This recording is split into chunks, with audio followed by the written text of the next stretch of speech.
Hey everyone, my name is Rooster and welcome back to Mechabellum. In today's video, I want to highlight two games that I played on the test server using the new Abyss. And yeah, well, this is game one, obviously. I'll be playing up against Shenanigans, who was kind enough to play some games with me, and he'll be picking the aerial spec and I will be picking the giant spec. Of course, both of us here going for the two specialists that do get to unlock this unit for free. And both of us actually starting with sledgehammers to boot. So it's going to be Sledgehammer Fang versus Sledgehammer Crawler here. Looks like both of us will be setting up on the front lines, at least that was my idea. With the Abyss having 100 base range, I think it is better suited to a more aggressive gameplay. And obviously, being a type of like carry air unit, the same way that something like Raiden would be, or well, Overlord, right, as kind of the OG giant air unit.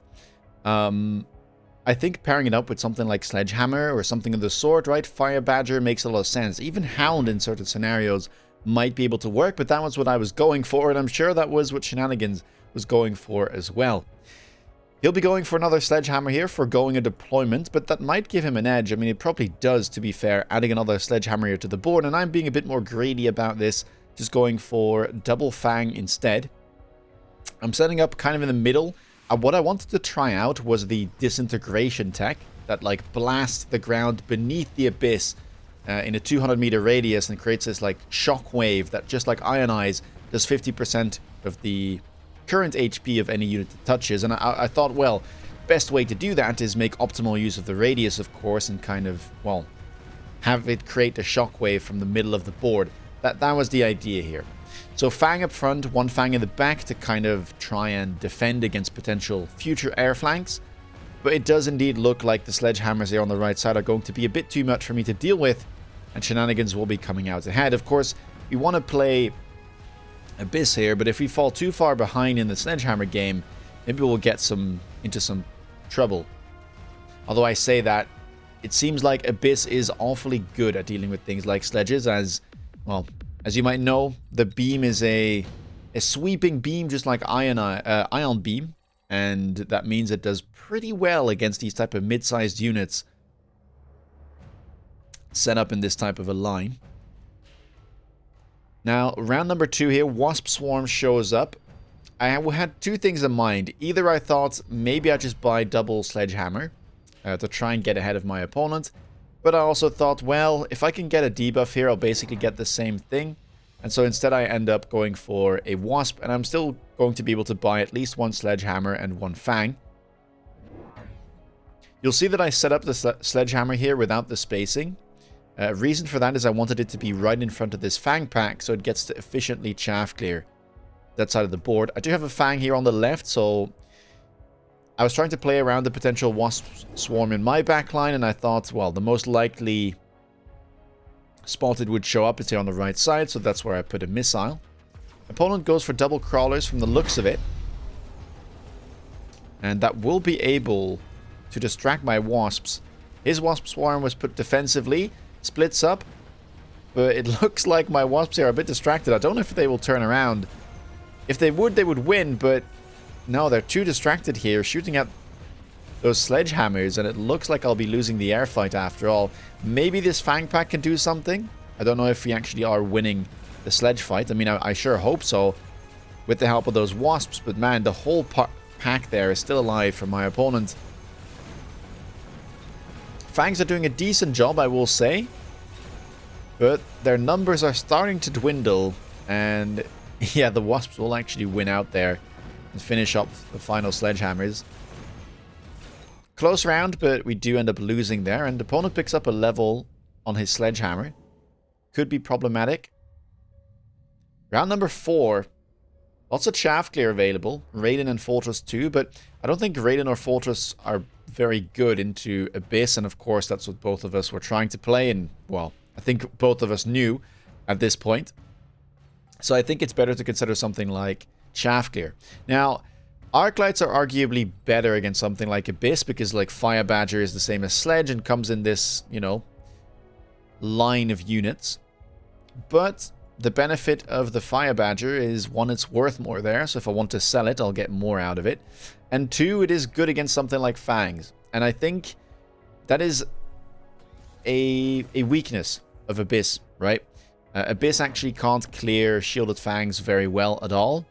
And, well, looking at these boards, I think both of us are already kind of starting to set up to a point where eventually we will be clicking that tech. And having the fire on hand, just the base attack, but also things like the napalm would be really, really useful. So that's why I end up going for the Fire Badgers. I try and put it in some place that it might attack the left tower. I was considering the flank, but I reconsider because I maybe want to make use out of this Fire Badger in the long run. So having it in the corner there is not that great. It looks like both of us have the same idea. Lots of chaff being picked up, more fangs, more crawlers on both sides. And we'll just have to see how this works out. Sledgehammer there does pick up the level. I think that will make a massive difference for my opponent.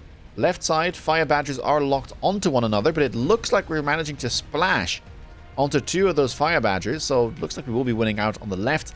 Right side, though, not looking too hot. Late shaft being very annoying, and the Sledgehammer pack there, still full health. I only have one Fire Badger left.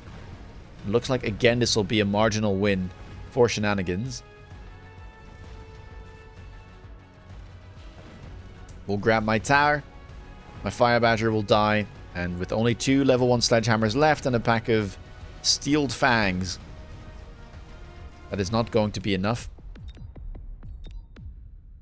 And I will take quite a bit of damage. Round number 4. Enhancement module shows up. There's a bunch of things that you can go for here. I mean, almost all of them are pickable. Maybe not Smoke Bomb, because we know that we'll be into air units pretty soon. In fact, both of us have already unlocked the Abyss there. And I think to myself, okay, I could go Incendiary Bomb, try and clear the chaff. I could grab Intensive Training, but am I really going to be leveling an Abyss that costs 400 to level up? I think that's quite expensive. So instead I go for the Enhancement module and start selling out of my Sledgehammers, making some profit there. Because I did pick up a level on all of them.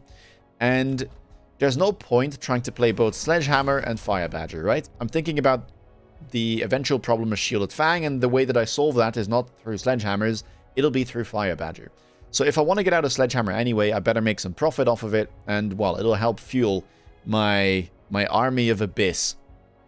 Opponent does go for the Intensive Training, and both of us pick up an Abyss, going for the Efficient Maintenance right away. I mean, it is round 4, right? This is basically like a factory. This has upkeep, so making sure that it goes down to 50 a round instead of 200, quite important. But man, you can see how strong the Abyss is there. Locks onto my Fire Badgers right away. Lucky for me, his Abyss already was leveled up, right, with the Intensive, so I'm not really feeding any experience there. And have a look at this. I mean, I managed to get the lock on first, but it's an interesting way, right, this Abyss mechanic against air units. It can shoot both air and ground, but it can't hit both at the same time. And it seems like it's actually not that good against smaller air units. So it really does struggle quite a bit against something like Wasp, because it'll hit about, you know, 2, 3, 4, maybe 5 if you're lucky in the pack of Wasps, but the rest of the beam won't be hitting any ground units below.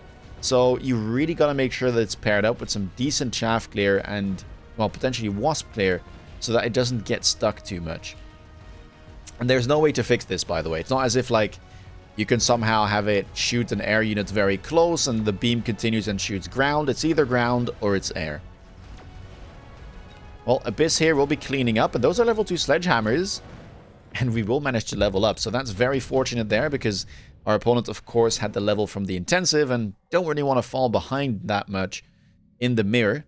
Additional deployment slot shows up, very good pickup, and, well, considering I might have to sell out of some stuff here, losing deployments, it might not be that bad if I can replenish my army with additional deployment slot, right? Buying more Fangs here in the long run could be very powerful. I don't see a way for my opponents to efficiently get rid of that. Of course, he has the Fire Badgers unlocked as well, but started selling out of them and kind of replacing them with Sledgehammers. So if I can grab a lot of Fangs in a turn or 2 or 3 and then click Fang Shield, I think that's a nice asset to have in my back pocket. Both of us here will go for the level up. I'm selling out of my Sledgehammers, making some profit. I'm trying to put some chaff here on the front lines, because I don't want the Abyss to lock onto the Fire Badgers right away like it did. I also go for range here on the Fire Badgers. It's a very cheap tech, only 200, and, well, I do need some chaff clear, right? As fun as this is, and as we are playing on the test server, well, I have to make sure that I can get rid of the small units, because otherwise my Abyss will not get to do anything. Fire Badger here on the flank from my opponent will pull some chaff and also potentially annoy my Abyss. Make it waste some shots instead of locking onto his. But again, oh my days, wow. Level 2 Abyss damage there through the roof, and just gets rid of the level 3 Fire Badger pack instantly. I mean, that almost looked worse than last round. I don't know how that happened, but man, my crawlers just vanished. And you can see here, yeah, it's not the best at chaff clearing either. I mean, it takes off chunks, but when it shoots every 2 seconds, well, every 4 seconds, but the beam takes 2 seconds to travel, and it does go off cooldown right when it starts shooting, so it shoots every 2 seconds. But still, doesn't make it chaff clear very fast. And that is going to be a pretty convincing round for my opponent, sending me down to sub 3k there. And as we can see, Abyss also deals 500 damage, like the War Factory. Round number 6. More free units show up. Now, there is Marksman, there is Phoenix, but honestly, when the Abyss starts getting to level 2 and above, 182k hit points, it's a little bit out of reach for things like Marksman and Phoenix. You're better off going for a Melter or just buying your own Abyss, right?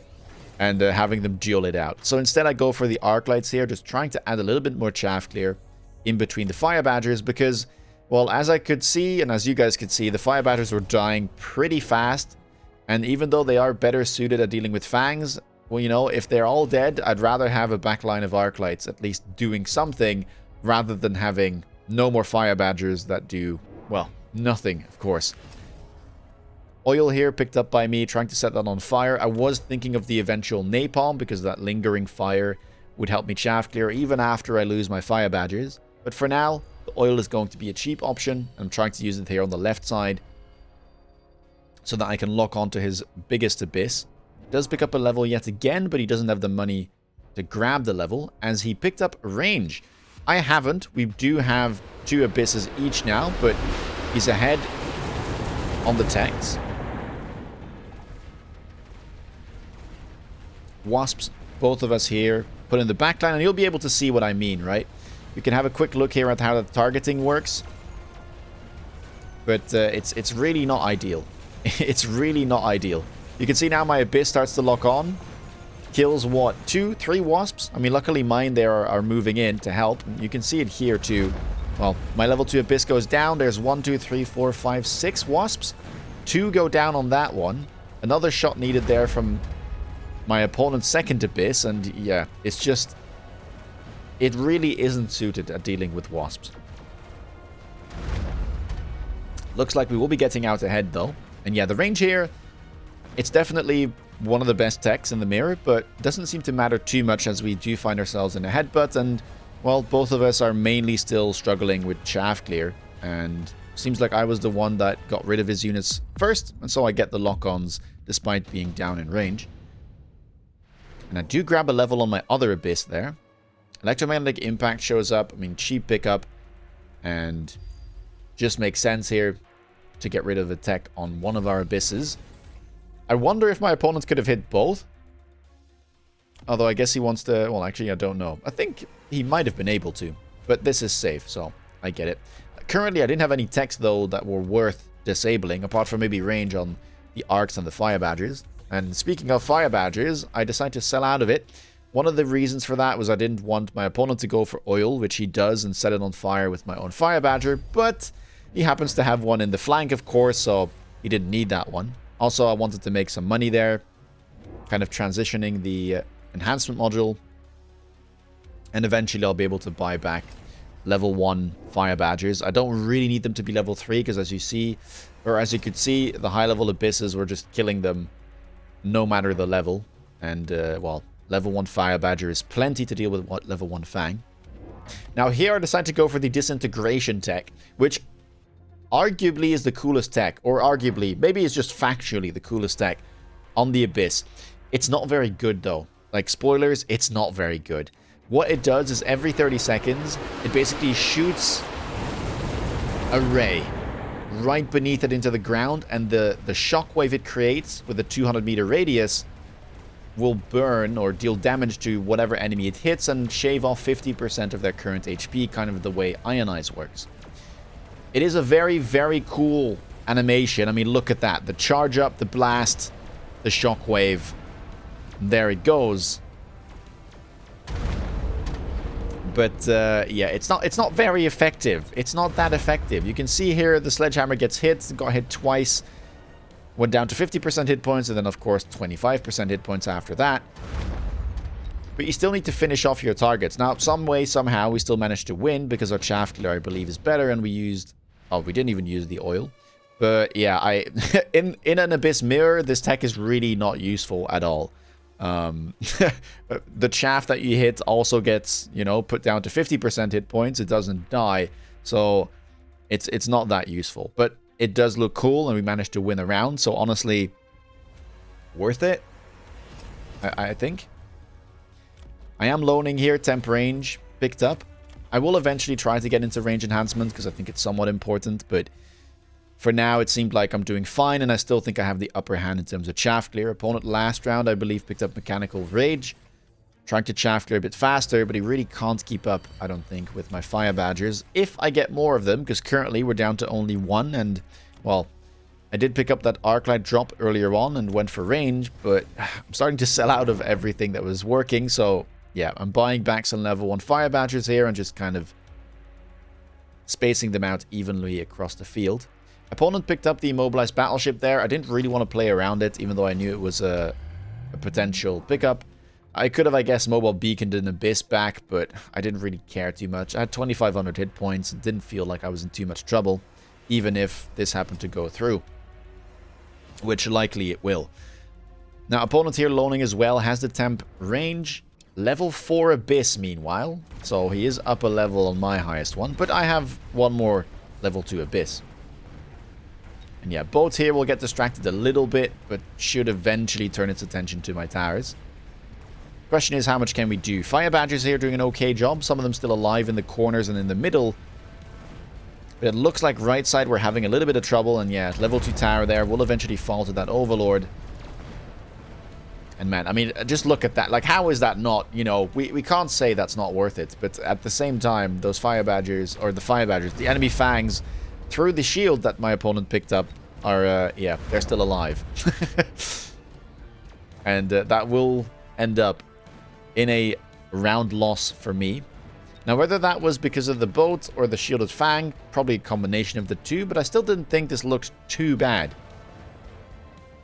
Still thought I had the upper hand. Well, not getting debuffed for 7 seconds would help. Round number 9, Incendiary Bomb comes back, and it seems like it's the only thing you can really go for in this instance. Both of us will go for it. And this is where I do decide to pick up range. Now, doing that will mean that I won't have the money to go for Shielded Fangs as well, which is really something I wanted to pick up, but with the Incendiary here being offered, I thought, you know, it's probably fine to let it be. I'm at 1,300 hit points, so it's a little bit scary to do this, right? There is a world where I do lose and die. But I thought it was better to grab the range, finally on the Abyss, and leave the Shielded Fang for next turn. Instead, we pick up some more Fire Badgers, trying to make sure that the right side can be dealt with too. And opponent here decides to shield up. I didn't go for it because, well, I didn't shield my Fangs. And 2, I thought the damage from the Abyss Ray would actually be enough to break the shields. And we'll be able to see whether that's the case or not. Definitely does seem like they will get locked onto pretty fast. And if you didn't know, the beam says it deals 7.8k, right, at level 2 here. But what it doesn't mention is that it ticks every 0.1 seconds. And yeah, you can see here, that ticking gets rid of barriers very, very quickly indeed. Especially when you have higher level abysses. And so the whole board will be on fire. And that does mean my opponent just kind of wasted 300 credits, right, on barriers, which I didn't have to do. Arguably, I wasted money on this disintegration, but I get a cool special effect out of it. And look at that. I love this, like, area beneath the ground that got blasted. I just got one shot, by the way. Level 5 Abyss there, taking down a level 2 Abyss. Absolute tragedy on the battlefield. I kind of wish that the disintegration would also hit air units.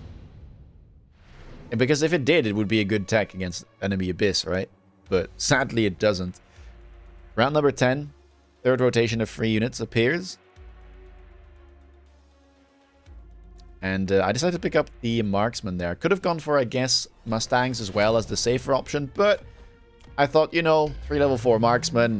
Let's just grab them and click aerial specialization in front of that level 5 Abyss. Maybe the bonus damage helps a little bit. It does seem very daunting though, and speaking of daunting, Photon Coating now picked up from my opponent on the turn that Electromagnetic Impact comes back. I did think about it, but I didn't really want to go for an investment of 800, so I was just going to be like, you know what, I'm just going to tank it on one of the Abysses. I'll probably have to pick up a mobile beacon here to at least beacon one of these away, because I still think he could have hit both. We pick up Shielded Fang, like we said we would, and we also layer our oil that's back off cooldown. Wasp Swarm available yet again. This time around I tried to put it a little bit closer to my Abyss, trying to make sure that it'll run past and then hopefully annoy the enemy Abyss. More Fangs picked up, Lone there as well. And I think at the very final moment I will be selling this Fire Badger to pick up a mobile beacon. Yeah, there we go. Quick sell. Mobile beacon. And we move the Abyss. Shields again instantly falling there. And so the entirety of the sticky oil bomb will land.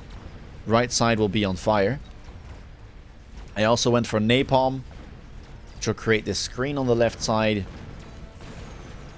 That should allow me to lock onto these enemies a bit quicker. But Matt, look at these level 4 marksmen trying to shoot a level 7 Photon Abyss with 725,000 hit points. It's as if they're not there. They're just chipping away at its hit points. Luckily, they do get the help here of my own Abyss. And that will be a massive round, sending my opponent down to 142 hit points. Lightning Storm shows up around 11. I mean, at that point, you kind of have to pick up the big red spells because it's likely the game will end here. And look at how many spells both of us picked up there. It's kind of disgusting, isn't it?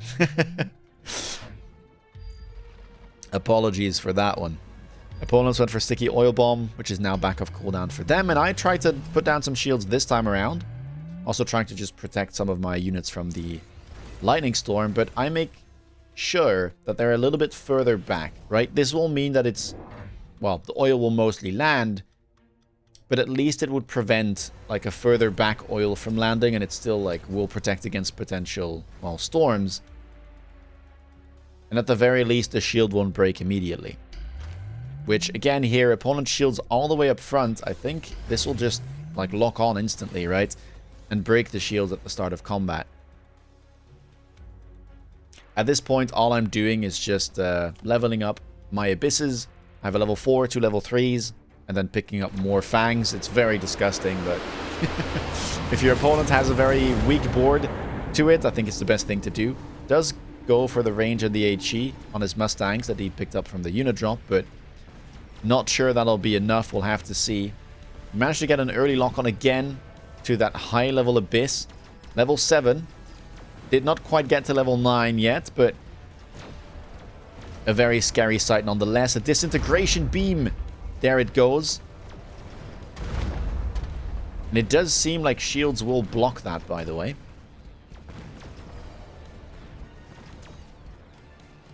And then the only thing that's left now is the level 3 Abyss and a couple of Mustangs that will get grilled by the sweeping beam. And during the debuff, we'll get rid of the final Abyss and take the W here in this Abyss mirror. Fun game. Kind of an interesting one. Both of us with similar packs, similar ideas. And yeah, very, very similar setups. I think the win in the end for me comes from making sure that I invest into Fire Badger instead of Sledgehammer there, and knowing that both of us would be weak to Shielded Fang if I didn't. And then, yeah, range does seem to be quite important, but it looked like we were getting away with it. Disintegration Beam did absolutely nothing. There is probably some use for it, if only, well, very marginal, but this is not the game for it. If you find yourself in a mirror like that, you don't need it against sledgehammers, against medium units, because you already are good against it anyway. And yeah, it doesn't hit air units. So better off just going range. I actually think Wreckage Recycling is very, very powerful in the mirror, because you can just heal back up to full. The Vertical Sweep, sometimes good, but this wasn't the game for it. But that being said, I have a second game where I will be going for that and showcasing you guys that this is a useful tech. So let's head over there. All right, game number 2. And this time around, we've got some different packs, right? No Sledgehammers available there. Amplify Spec, Missile Spec, Fire Badger Spec, and Speed Specialist. Not really a fan of trying to play Hound Mustang. Don't think that's very powerful. So instead I'll be going for Steel Ball Hound, which I've become a fan of, I would say. I think this is quite strong in the early game. You have to be a bit careful because both Hounds and Balls tend to be countered by the same thing. So investing too much into either can prove problematic. But for the first rounds, usually you're completely fine. I'll be overloading the right side, picking up some late crawlers. And the Hounds should be good enough chaff clear in the early rounds. I get a good matchup too, I will say, into the enemy Sabertooths. And looks like my opponent has picked up the Marksman Specialist there. Has a Fangs as his starter as well, and should pick up Arclights here to have at least some chaff clear. This is a very bad matchup for him though, I will admit. Sabers, I think after the buffs, still really haven't fixed their issues. All they did was buff their damage, but they didn't need damage to be better in their bad matchups, if that makes sense, right? They already did one-shot Steel Balls. They already one-shot Sledgehammers and things like that. The problem is they just kill them too slowly because they shoot very slowly. And yeah, some early lock-ons here will do very well. We get to Tower 2. Lovely split up there. I went for a late Hound Pack on the left to catch any stray crawlers, but it seems like that wasn't necessary. And yeah, a quick round 1 win for us on the aggression. As expected, should be able to win that first round here into the Sabers. Round 2, immediately we get unit reinforcements. Farseer looks the best for me. I would say for my opponent it would probably be Sledgehammer, but goes for the Farseer instead. I mean, it's not a bad choice. I think it's always nice to have a Farseer on the board this early, and it's nice to have it unlocked too, because it is, after all, a special unit. Marksman there available too, so lots of new additions to my opponent's board. And I thought about putting it on the right side, but I felt like my opponent would expect that, right? He kind of has to strengthen the right side of the board. And so instead I decide to go onto the left side. Crawlers here on the flanks to prevent any missiles from hitting these units directly. And then trying to go for the diagonal and hit the left side tower, because usually people won't do anything about it. However, opponent, Spidey Sense is tingling, will level up the left tower on this round, and so it'll take a little bit longer for that Farseer to take it down. Also goes for a middle crawler flank there on the right side, which will distract a pack of Steel Balls for quite some time. And with that distraction and some added chaff, I believe, it actually looks like we won't be able to connect with the enemy Sabers that fast. Steel Balls on the right side also struggling a little bit, but we finally get the debuff, and that'll still yield 7 seconds of debuff, which will mean we'll be able to take this down.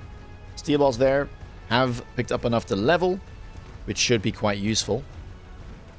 And how much can this Farseer do? It's trying its best, but oh, that orange man hits very hard.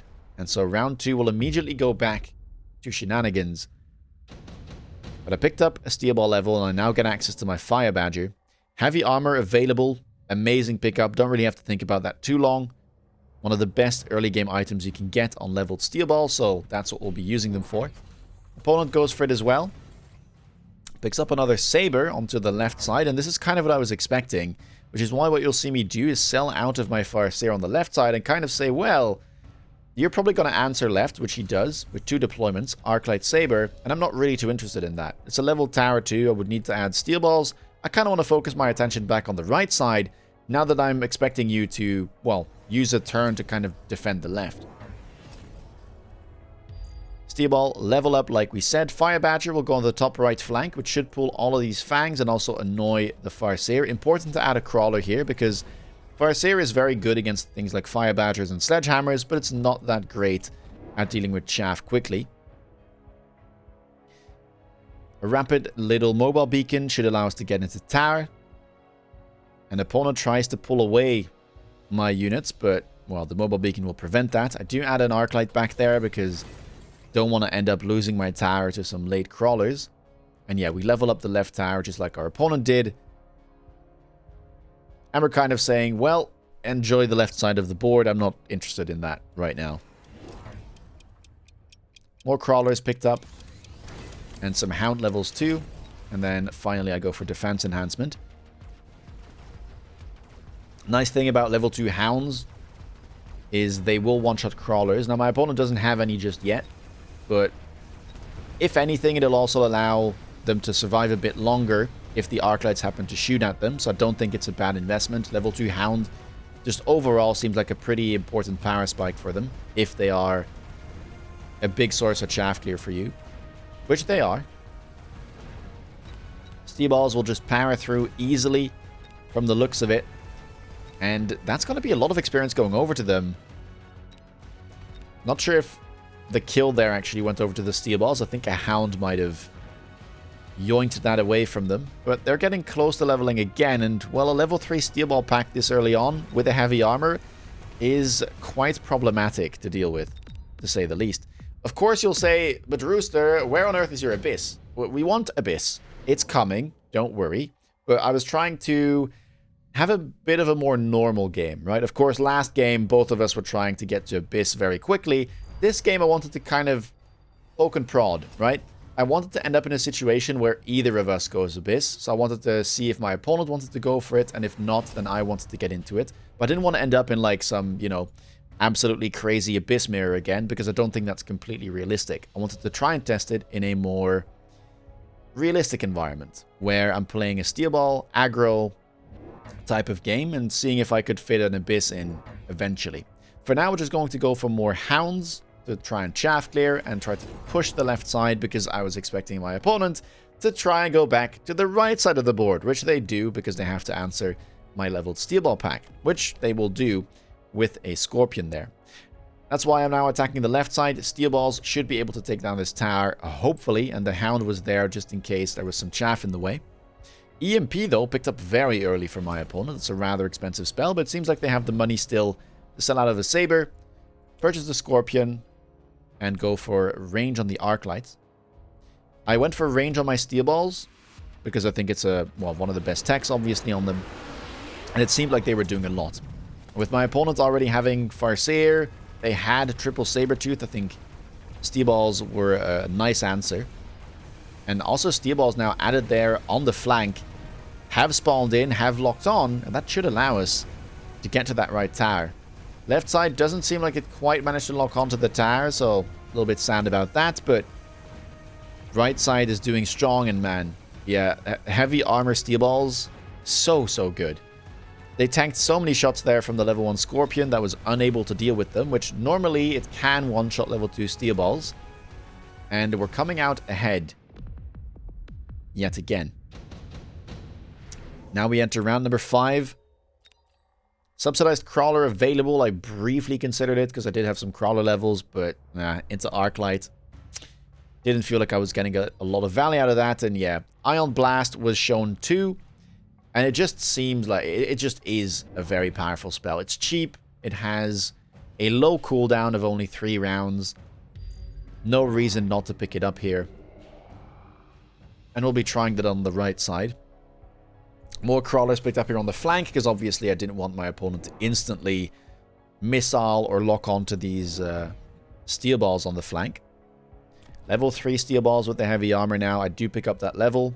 Don't really need the levels on the other ones at this point, because I was expecting him to pick up more Scorpions, which he does.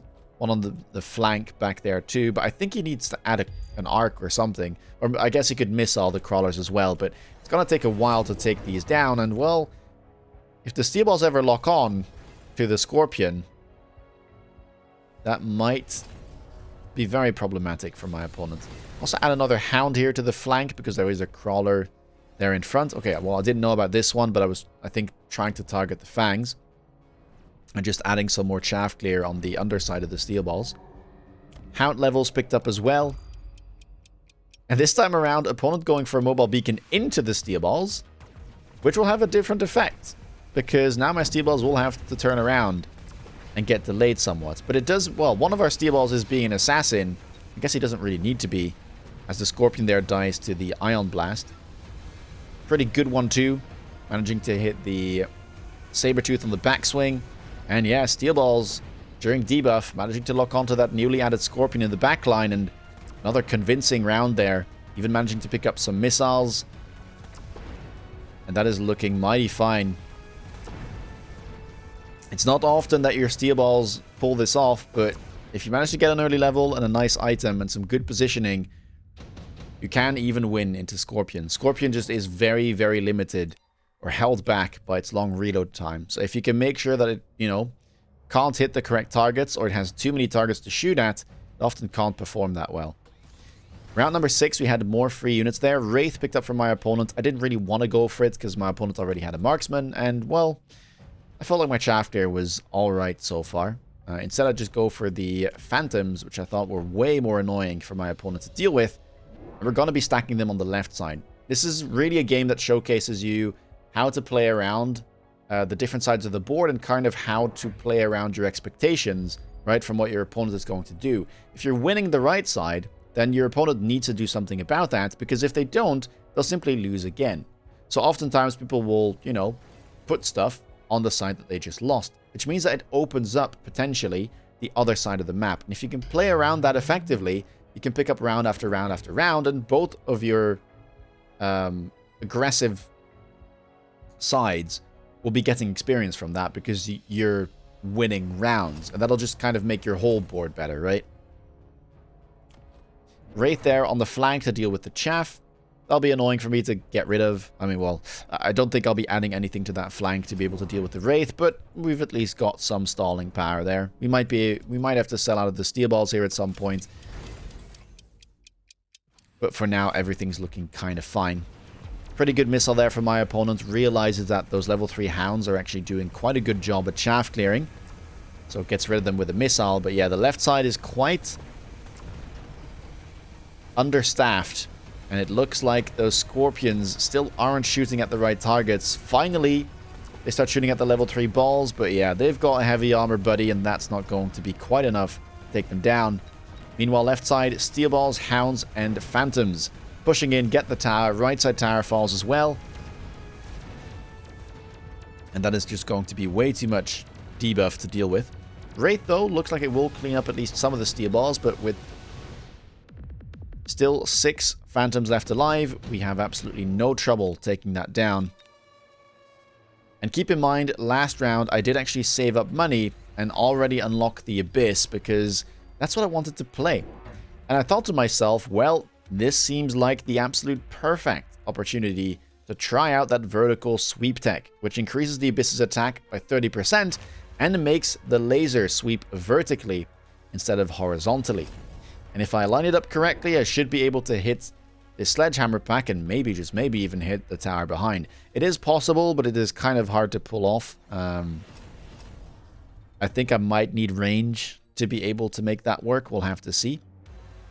Playing around here on the left side with the positioning as well, trying to make sure that it will hit the sledgehammers. But eventually I'll put it a little bit further back just so that, well, I can keep it there. I don't have to sell it next round in case opponent goes for Melter, and it's just a little bit safer.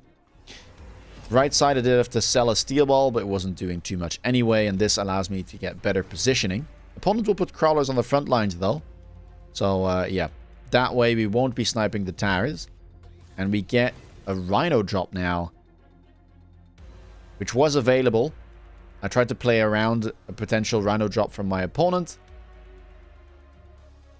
Which, well, if he did go for it, I was expecting on the right side because there is a crawler there. This is a level 1 tower. This one's level 2. So just trying to be a bit safe in the way we approach this. And let's see how this goes. More missiles come out, but this time around I did purchase more crawlers as well to tank the missile, and so his steel balls will be freed up quickly. And oh, look at that beam. It actually did hit the tower, but my opponent leveled it up. So it would have gone down if not for that tower fortification. And yeah, look at how effective this is. I mean, Abyss really is very good at dealing with not just mid-sized units, but also bigger units, because the beam will hit them for multiple ticks as it passes over them. And yeah, look at that. Wraith there, gone as well. Bit of a confusing animation, I will say. The trailing, like, particle effects in the air. But yeah, that is a very effective turn right there. And honestly, I could see this being used on ladder. It's a bit similar to how you would use an Overlord in the past. It's harder to do now because it got more expensive, but this really does pack a punch. And if your opponent doesn't have enough air units, it's hard to deal with, man. Like, I don't know how he's killing this. He basically, you basically need a melter to be able to bring it down. Unless you have like a lot of leveled marksmen, maybe. But it's a tough cookie. 93k hit points there with the first tower enhancement, and a level available too. I mean, I don't see why I wouldn't pick that up. Round number 8, again, red spells, end of the game, or potential end of the game for me. Have to pick that up, and there's a lot of things to hit. Trying to make sure that I don't run into it.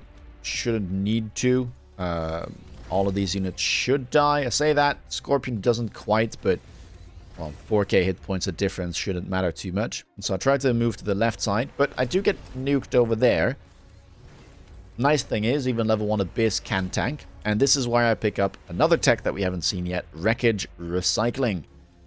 This works the same way that it does on the Rhino, where whenever the Abyss destroys a unit, it will recover that unit's max hit points as healing. We get Blue Marksman picked up there with anti-air, but I am not sure that's going to cut it. This is now 186,000 hit points worth of Flying Titan. I'd be quite surprised if it goes down, but I guess we'll see.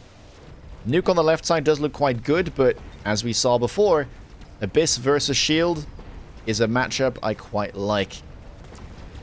And this time around, we even managed to bring down the tower in 2 sweeps. And as the 2 nukes go off, that should simply be all she wrote.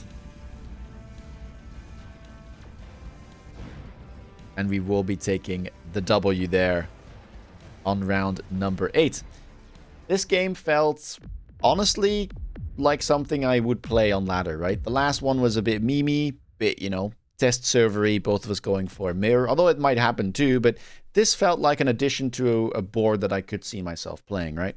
Going for the steel balls, of course, I got a bit fortunate with a great matchup, an early level up, a nice item, but I think we played the sides very well, trying to kind of, you know, create pressure points all over the map, being annoying on the flanks.